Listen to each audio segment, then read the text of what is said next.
This program contains graphic material, including offensive language. Viewer discretion is advised. A city suddenly plagued by random violence. It was getting to be like an epidemic. We were inundated by so many murders and so many violent acts. Authorities struggled to make sense of the attacks. Something I hadn't seen with 18 years on the job. The Bloods, one of the most vicious gangs on the East Coast. When something hit New York, it hit New York hard. We go deep inside this bloody world where members are bound by a violent oath. You talk to individuals that are programmed to an extent that they live blood, they die blood, they breathe blood. I'm like a savage.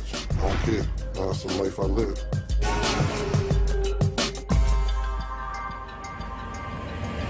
GangLand.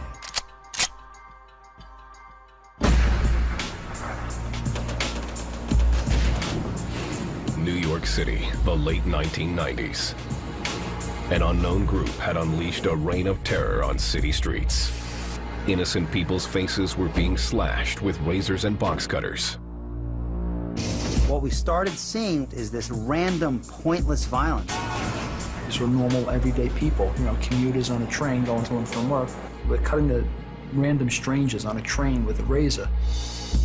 It was all part of the gang's initiation rite called a $150.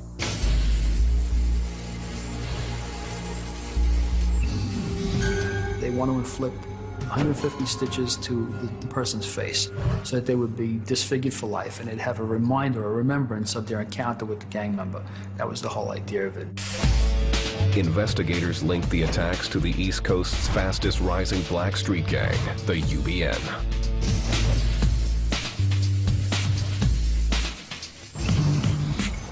The UBN is an East Coast incarnation of the West Coast Bloods, one of LA's oldest and most violent gangs.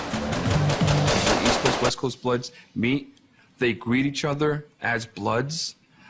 Bloods is universal. The name Blood stands for brotherly love, overriding oppression and destruction of society.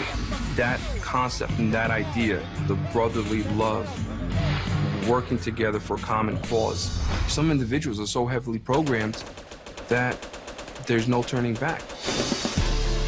Bloods on both the East and the West Coast often identify themselves with red clothing. They wear red bandanas on their wrists and ankles and dangle them from their pants pockets. You would see them walk around flagging, when I say flagging, wearing the blood colors and wearing bandanas everywhere. Unique to the Bloods in the tri-state area, members could also be identified by their signature dog's paw tattoo. We saw triple O's or dog paws, burn marks in the form, they would use the heated barrel of a gun to burn them onto a person.